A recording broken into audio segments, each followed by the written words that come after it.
Namaskar. Welcome to today's, that is the 5th day's live session, SP Swayamprabha live session for the 9th batch of NEP PDP. Dear colleagues and participants, welcome to this session. Yesterday you had an interesting session, NEP 2020 online learning and higher education. Today also we will have another very important theme. Important discipline-oriented theme we are going to discuss, NEP 2020 agricultural education. I think that's a very important theme. Agricultural education, what is the emphasis given in the NEP 2020, and beyond that one, how the agricultural education has to move. For this we have my senior colleague, Professor S.K. Yadav. He is a professor of agriculture. In the School of Agricultural Studies, we have a School of Agriculture, separate school, where we have a 2-3 specialized areas in that. He will talk about that one. He is a senior faculty of the school. I think to introduce him is a little difficult because he is actively involved in the corporate life of the university. That much I can say, with a total devotion and dedication. I think distance education system, you are all very good. It is a teamwork. It is a total dedication is required. I think he joined the university in 2006. Yeah, 2006. I think from then onwards, there's no looking back. Though he is coming from a Indian Council of Agriculture Research Institute, that's a scientific-based institute. He moved to the university, and naturally the experience there has really helped the designing and developing the agricultural programs through distance mode. I think that's a very good. Friends, I think he has done his doctorate in the agronomy and the theme studies of weed dynamics in rice wheat cropping system in special reference to Phalaris maize, year 2002, from the very renowned university, GB Pant University Agriculture and Technology, Pantnagar, Uttarakhand. I think it's even MSc is from that place. That's how the that is a reputed institution in the area of agriculture. I think that university is totally devoted, dedicated to the discipline of agriculture. I think he has come from that institute. And after that, he joined as a scientist in ICAR in 1998. He was there for almost 5-6 years in the ICAR. And then he moved in 2006 to IGNO. At the IGNO, he joined as an associate professor, and then he became a professor of agriculture, and then he headed the school 2 times. I think that's why when I said that corporate life of university is an indication what extent, how rigorously you are involved in corporate life. I think Professor Yadav, without hesitation from my side, he has participated in various activities of the university life. Particularly distance education is needed, senior faculty involving the corporate life. I think otherwise the systems won't move on the expected lines. That much I can say that. And then he was I think as a director School of Education, School of Agriculture twice, he was de facto chairperson of the Horticulture. We have a beautiful campus. I think those colleagues we have seen must be related. Those colleagues we have not seen. It is a very beautiful campus with a greenery, and then beautifully maintained gardens and lawns. I think horticulture cell works a lot, but they need a direction. I think that direction used to come from him, and still he is the horticulture chairman. I think he takes care of the things in summer and in winter and all those things. Very, and then he was in charge director for a school of law. We have a school of law. For a brief period he was there as in charge, and as a vigilance officer, I think for a year or so. When I said in the beginning corporate life, this is the indication. I think that's what. And then of course director School of Agriculture. This is a basic school which he belongs as a professor of agriculture twice, because it is a directorship is rotated among the professors. Naturally he has completed his twice, 3 years plus 3 years. And that's a very good achievement for any colleague. I think he has quite a few research papers in his specialized area of agriculture, and then as I said it, quite a few programs. He will explain that what type of programs in the School of Agriculture while explaining the policy and related issue. With these things, I welcome Professor Yadav for the session. Before I hand it over, I have one or two requests to all the colleagues who are watching. This is the 5th day Swayam Prabha Live. Final Swayam Prabha Live session for this batch 9 is tomorrow. Tomorrow is the, I think, announcement will come. Somebody will, expert will come and interact with you tomorrow at the same time, 3 to 4. So don't miss this session. That's what I want to ask. And second thing is, on this particular theme, you can ask the questions through Swayam Prabha chart and even a YouTube channel. You are interacting with us through the questions. We can ask it. And then once tomorrow the last session is over, Swayam Prabha live session, after that you will have 2 to 3 days to take up the tests. That is a DF test and the final test on the Swayam channel. Because many colleagues are confused that they wanted to take because they are attending these sessions, they thought that this is the way I will give that exam tests also. No, you have to go to Swayam channel where your welcome message has the credentials for the Swayam channel entering. Once you enter that, there are a number of video programs developed by the experts on various themes of NEP. That you go through that, and then we have the discussion forum, and then at the end of that Swayam Prabha, Swayam channel you enter, you have a test also. I think test we have to do. This is the procedure. You will follow it. With these words, without taking much time, I will hand it over the session to Professor Yadav. Yeah. Thank you, Professor Murthy.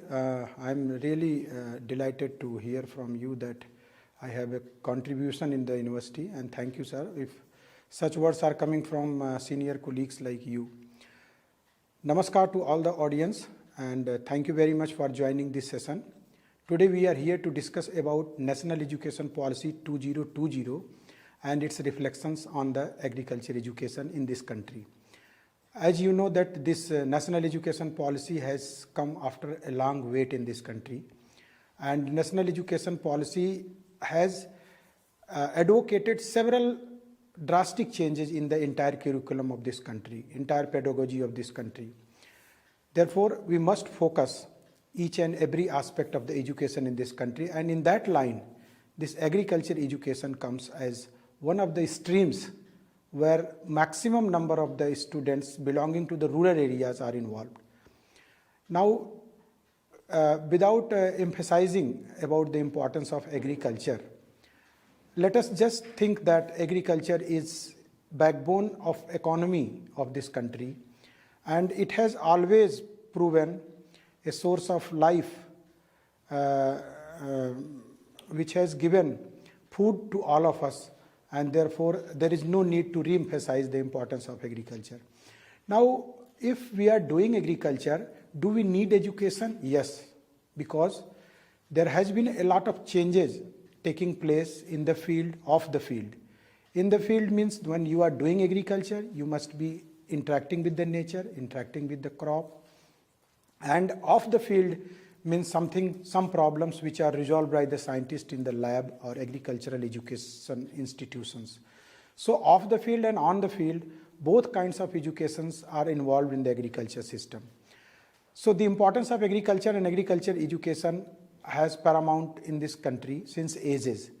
Now, if you talk about the origin of agriculture, and that too in the form of sustainable agriculture, then certainly you have to rate India as number one in the entire world. Because if you read the history of agriculture, which is almost 10,500 years old, ever since the recorded evidences are available in this continent, you will see that the agriculture has mostly confined in the erstwhile Indian subcontinent, which has in large presence.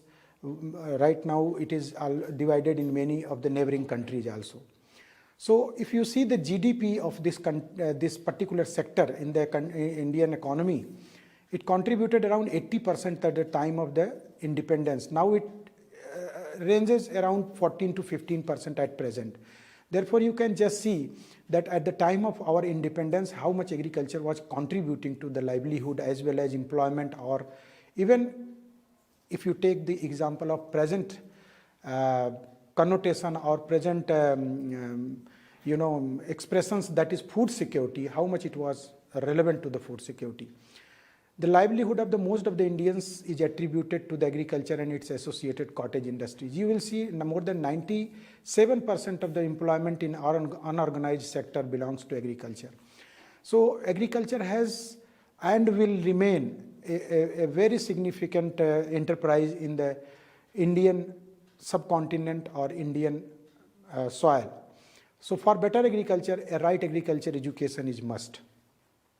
Now, if you see the agriculture education in India, then you will first find out that agriculture education was imparted in the Gurukul education system, where the students were given Siksha, means teaching, Diksha means hands-on, practical, Bhiksha when they were allowed to go and roam around the kingdom or in their areas for begging or arranging food for their own consumption, and the last but not the least was the agriculture. That was a cultivation of the crops as well as the animal husbandry. So you can just imagine that how the Indian ancestors have already thought of the importance of agriculture, and accordingly they have devised the mechanism of teaching agriculture through the Gurukul system to the basic learners. Rather, if you see in the picture, there is a one cow going around the hut.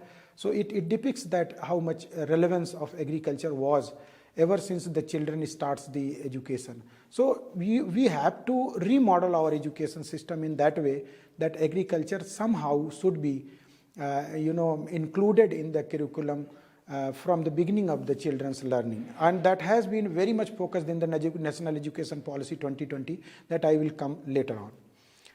So if you see the agriculture education, it is multidisciplinary. There are many sciences, social sciences, health sciences, and even if you talk about the basic fundamental sciences, they are all part of the agricultural education.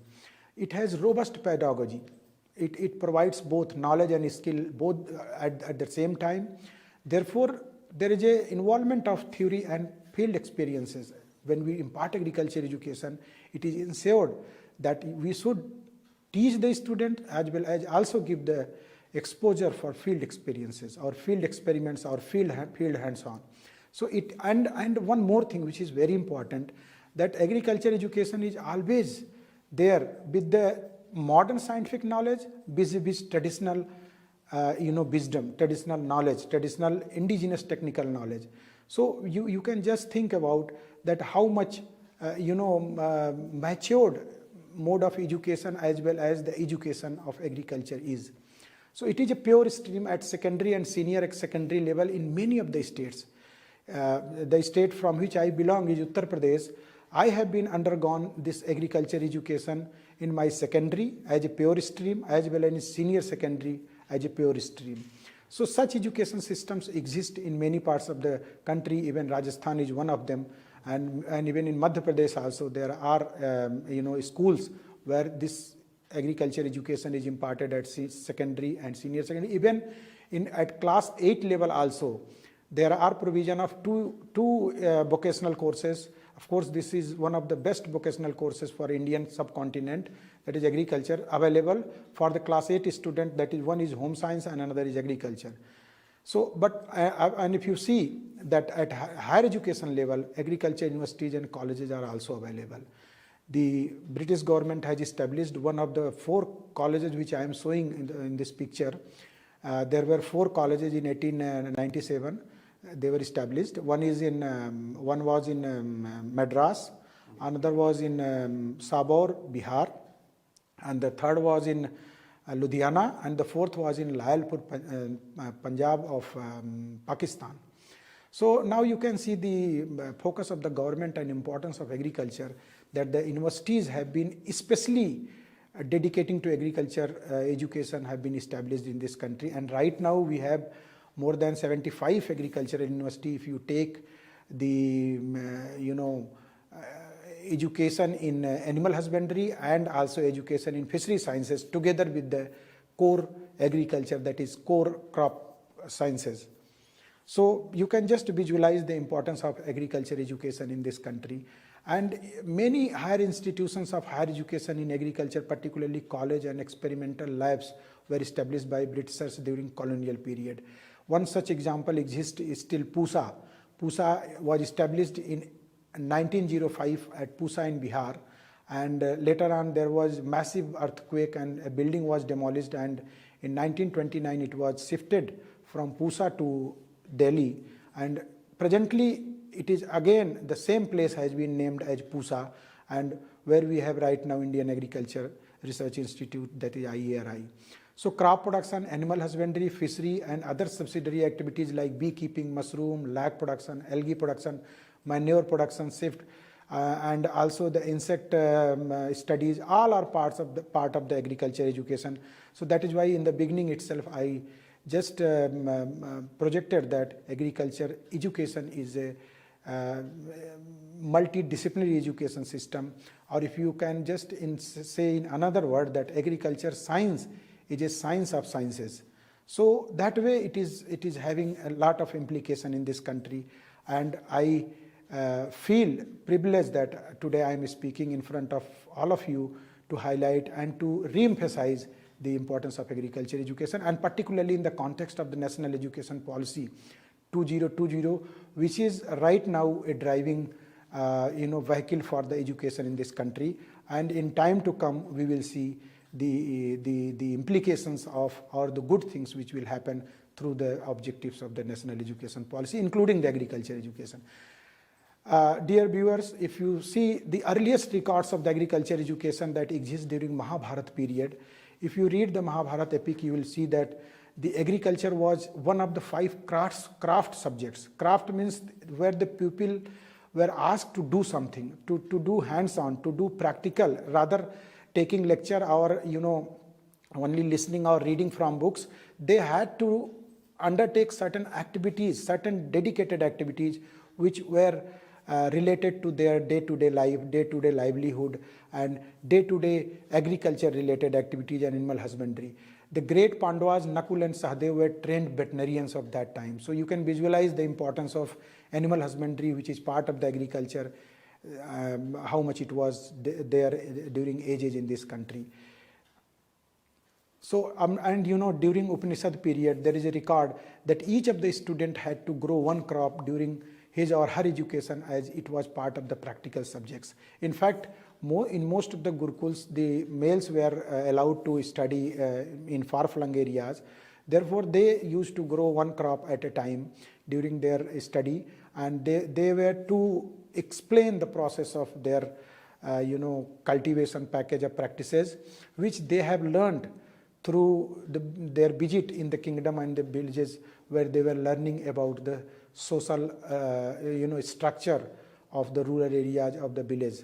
The great centers of learning of ancient India like Taxila, Nalanda, Vapi, they all focused about agriculture education in their curriculum.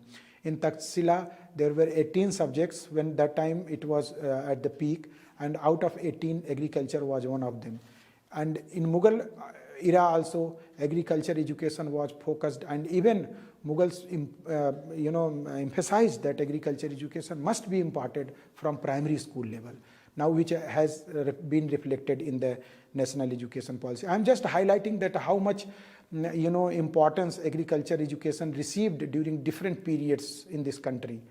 So if you see during 1937, when Abbott Wood report came, it indicated that since the agriculture is the main profession in the villages of this country, so agriculture education is necessary at junior high and senior high school levels. That time the notion for secondary and senior secondary schools were junior high and senior high schools respectively. Even Gandhiji wrote an article on education in Harjan, one of the leading newspaper of during his period, on 31st July 1937, which was later followed by a conference under his chair held on 22nd and 23rd October 1937, in which agriculture education was established as a vocational education. So you can just see that how much importance and the relevance of agriculture was in our lives since ages.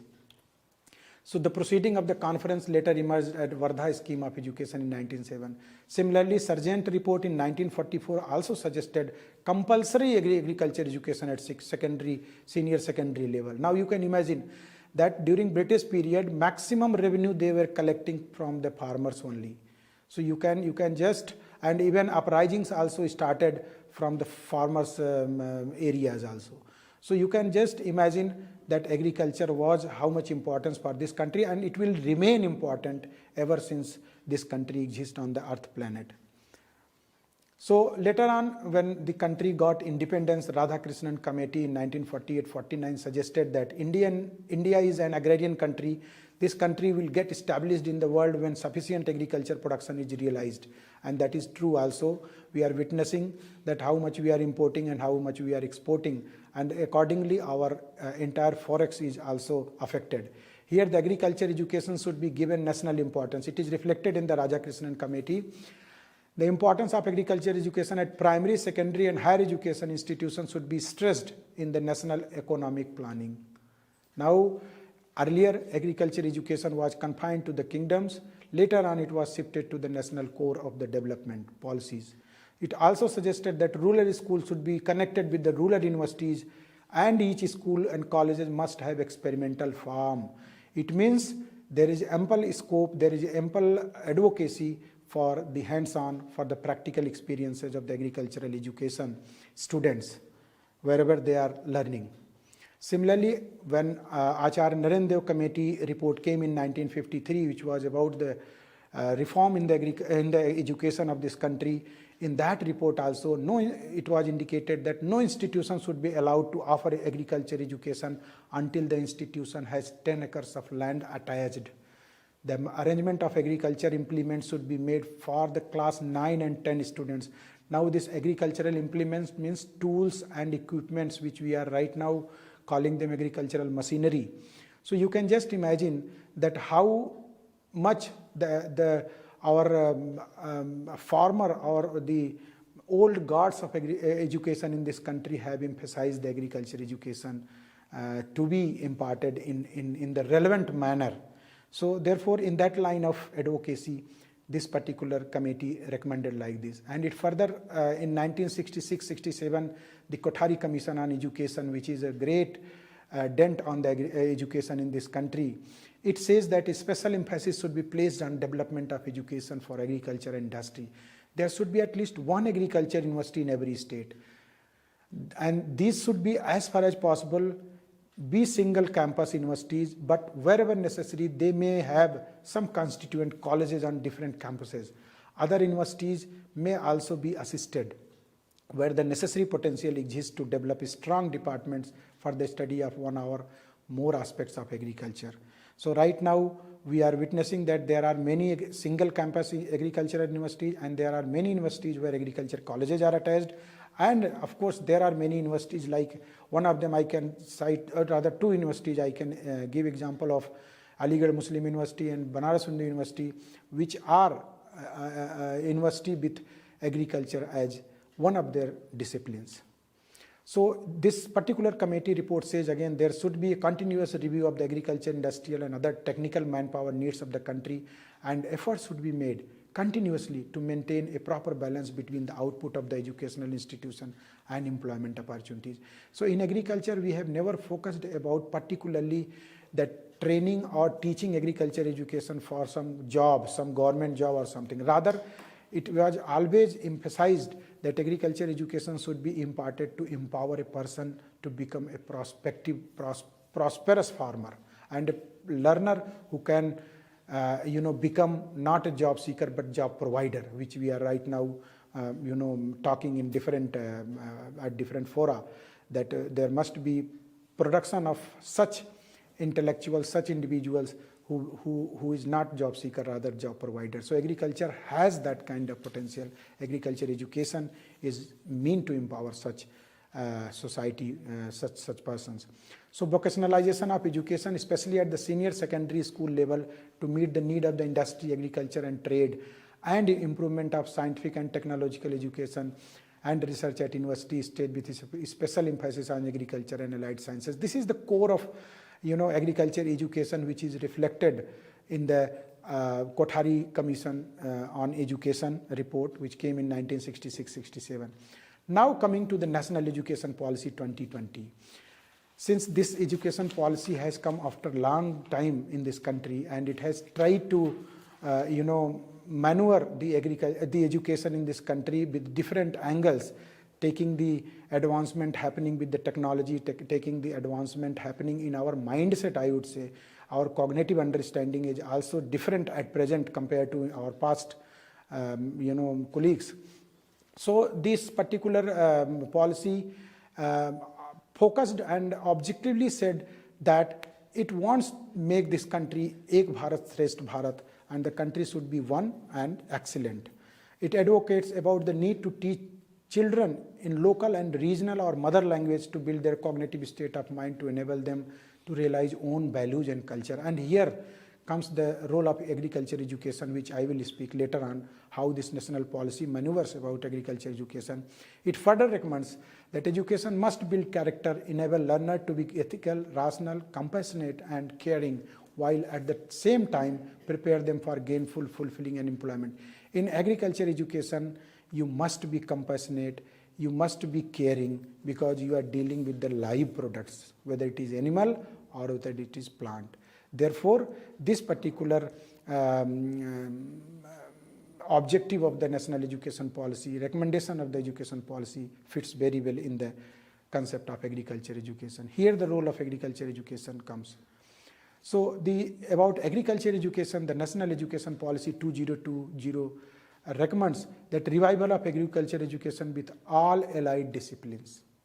Now you can imagine that there is again reflection on the same points which have been reflected by our past policies, that we must have a university which has multiple disciplines in one campus. And initiating agriculture education at a school level by appointing master instructors to promote and preserve local knowledge and professions. Now, this agriculture profession is more than, I have already spoken, that almost 11,000 years old profession. You can imagine that how much repository of knowledge it has. Now, do we need to forget them? Do we need to, just overlook them? No, we certainly need to preserve them. We must preserve them, try on the scientific scales, and wherever there is need of refinement, that can be done, and they must be brought from one generation to generation without any hesitation, without any issue, so that our agriculture flourishes. And if agriculture flourishes, certainly this country will also flourish. So although agriculture universities comprises approximately 9% of all universities in this country, but if you see the enrollment in agriculture and allied sector, it is less than 1% at the gross enrollment ratio of this country. So it is 0.69 precisely. Both capacity and quality of agriculture and allied disciplines must be improved in order to increase agriculture productivity through better skilled graduates and technicians, innovative research and market-based extension linked to technologies and practices. These are the objectives of, or what you call the recommendations of the National Education Policy with respect to agriculture. So one take I can just highlight is that this particular policy 2020 recommends agriculture education from school level. Of course, it is there in other policies, but certainly it re-emphasizes, or at present there are technological developments, there are many kinds of development, digital development, and other revolutions are there. So in that era, in this era, we can just tune this agriculture education so that it can fit at different levels, right from school to the university levels. Similarly, this National Education Policy also recommends that preparation of professionals in agriculture and veterinary sciences through programs integrated with general education should also be increased sharply. And knowledge of India will include knowledge of traditional agriculture, and same shall be incorporated in a school curriculum. Again, it is re-emphasizing about the preservation and reutilization of the traditional wisdom which our forefathers have gathered and refined and innovated during their course of action in agriculture. Specific courses in tribal ethno-medicinal practices, forest conservation should also be developed. Now, coming to the teaching agriculture, this is the important aspect which we have to discuss in today's lecture, today's discussion, I would say. So now you must have understood, or you must have simply seen that how much agriculture education has received the attention of the policymakers, attention of the different, I would say, kings or the institutions or the the different eras. So we simply need not to worry that we need something different in agriculture education. Rather, we have to simply look back to ourselves. Simply, we have to look back the institutions who have preserved the knowledge of agriculture, and there are many areas in this country where still agriculture is being done as per the existed practices of almost 5,000, 6,000, 4,000, 10,000 years. Like tribal areas, hilly areas, if you go there, you will see agriculture in its sustainable manner. People call it primitive. I will not call it primitive. I will call it sustainable, because you won't find any distress in the farmers, in the society living in those areas. So let us just think that how we should teach agriculture. Now, since this National Education Policy 2020 has already suggested and recommended, and we have to do that, agriculture education must start from the school level. Therefore, how you are going to do it? Suppose we as a teacher need to educate our children at primary school level, then what we need to do? Certainly we need to only demonstrate the things, because agriculture has live products. So you can just bring the children, demonstrate with them, discuss with them, devise small play with them, and you can simply talk while they are taking food, that how food is, from where food is coming, how these food ingredients are collected, like rice, flour, and pulses. And even you can take them for some fun walk in garden, and you can identify plants, and limited studies can be made. So that can actually bring a drastic change in the cognitive status of the children. So I think as a teacher, we must be focusing about devising a specific pedagogy for different levels, and every level will vary: primary, secondary, senior secondary, of course the higher education. So I will be discussing about those things separately. So suppose if you are a teacher of secondary and senior secondary school, then you must include 25 to 30% theory, like introductory part you discuss in the classroom, and then you take them maybe afternoon to their garden, to the field, and 75 to 80% must be included in the field visit and demonstration. A student may be encouraged to grow at least one plant during this time, because still I recall that in secondary and senior secondary old curriculum, the students are required to grow one crop, one seasonal crop, which is of 6-month duration. Say for example, potato, tomato, or any vegetable crop during winter season, or during summer season. Similarly, vegetables can be grown, which can be grown in a small area without much drudgery, without much requirements. So practical exercises on tools, processes, and of course on animals must be included in your curriculum, because the agriculture is incomplete without animals. So therefore, the importance of animals should start from the secondary and senior secondary students, and so that they are aware about the importance of animals in our life. Of course, the children are taught at primary school level about the animals, but in a different connotation. We must link the animals' utility and their uses in agriculture as well as in our daily life, whether it is through their product which we are consuming, like milk and other products, or any other thing which are related to the animals, like transportation. In many rural areas, still you will find that horse carts are there through which the people are being transported. People are going from one market or one place to another place through the use of those things. So they are also utilized equally in the agricultural processes, like plowing. In many areas you will find that these horses are used for plowing the field also.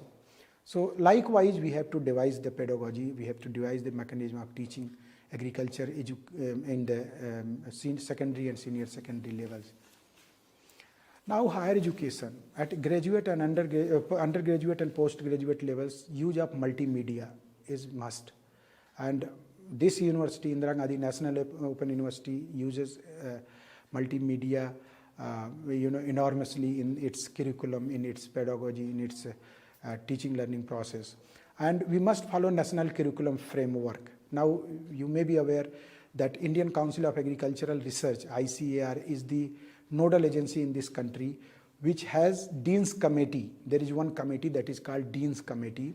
This committee meets at every 5 years, and they evaluate the existing curriculum, and then they modify or they suggest the new curriculum of agriculture education at undergraduate and postgraduate levels. So we as a teacher must be aware, if we are in the higher education system, that national curriculum framework is there, where sufficient lab and theory, 50-50% provision are there. So we must be aware, and there must be practical crop and animal production sites. There must be in theory as well as in practical.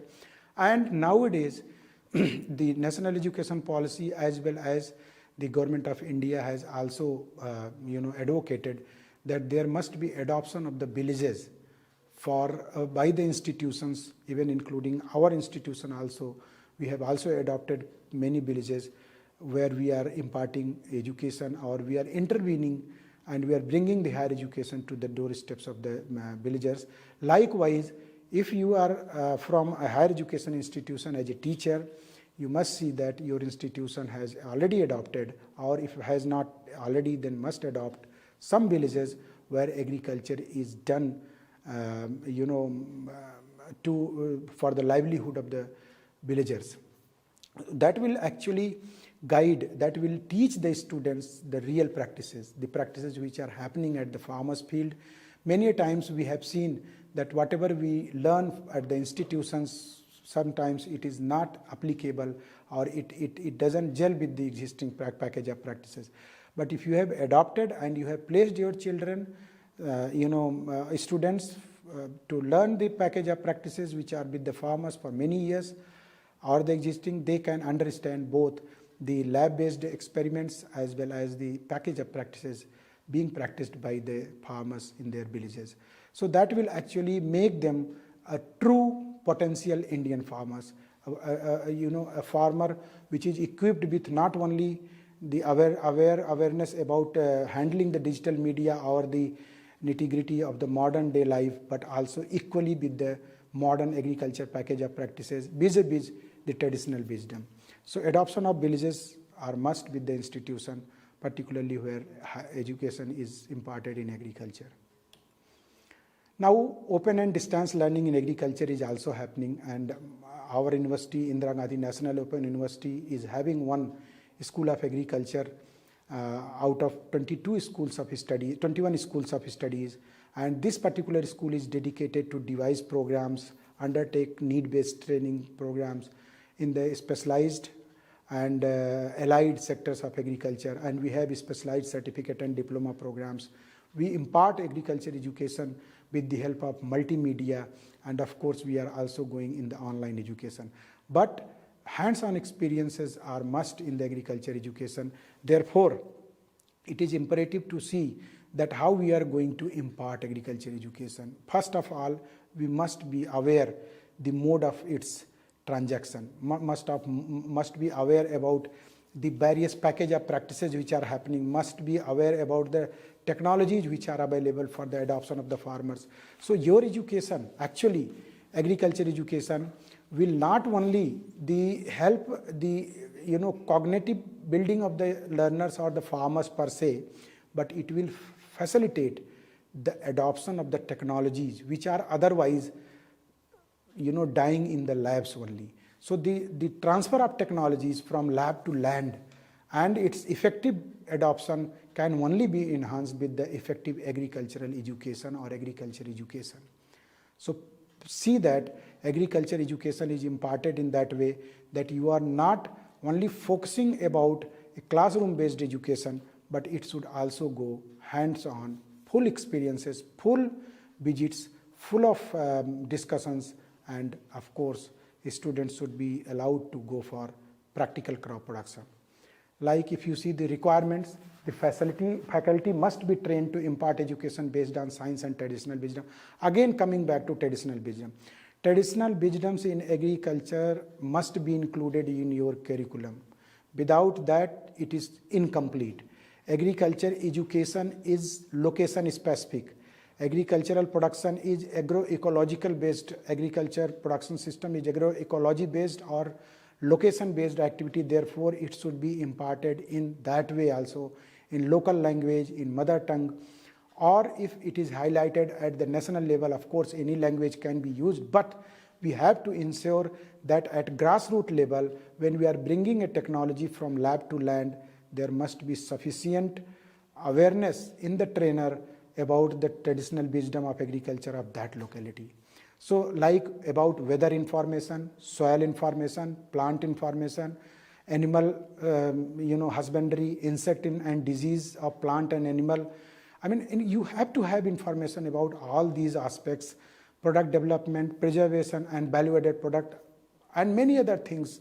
Even a small example I can cite, that you must be aware that wheat is sown, for example, in X area at what time, what is the best time, what is the mid time and what is the late time, and after which date a person cannot go for sowing of wheat in that particular locality. For example, if you take example of Karimnagar district of Andhra Pradesh, then you will find that best quality rice seeds are produced in that area and farmers are growing almost 3 crops of rice in 1 year. Every time they are growing rice. So if you are a teacher from say northern India, you must be then aware about the local package of practices, how it is being developed there, how farmers are doing, if you are supposed to teach the farmers of Karimnagar or even in Andhra Pradesh. So likewise, just one example I have cited.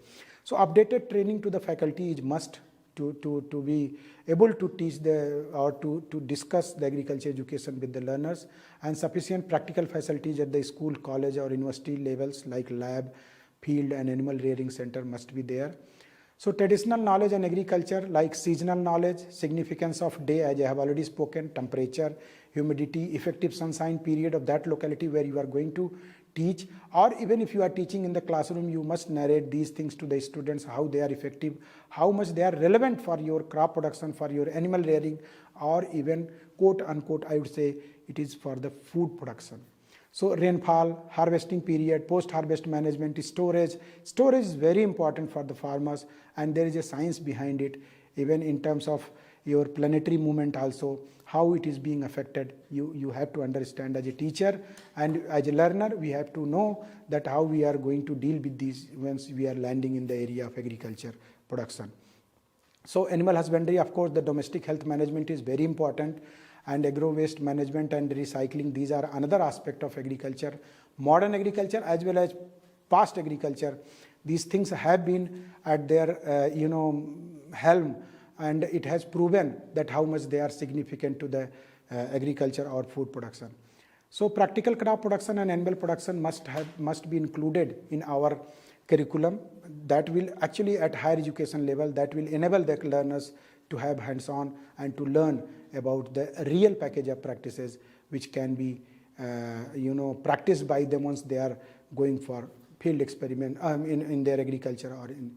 So this is what if you are as a teacher, if you are evaluating, then of course theory exam and practical exam both you can undertake and you can devise suitable mechanism for the evaluation. So thank you very much for listening me patiently. Thank you.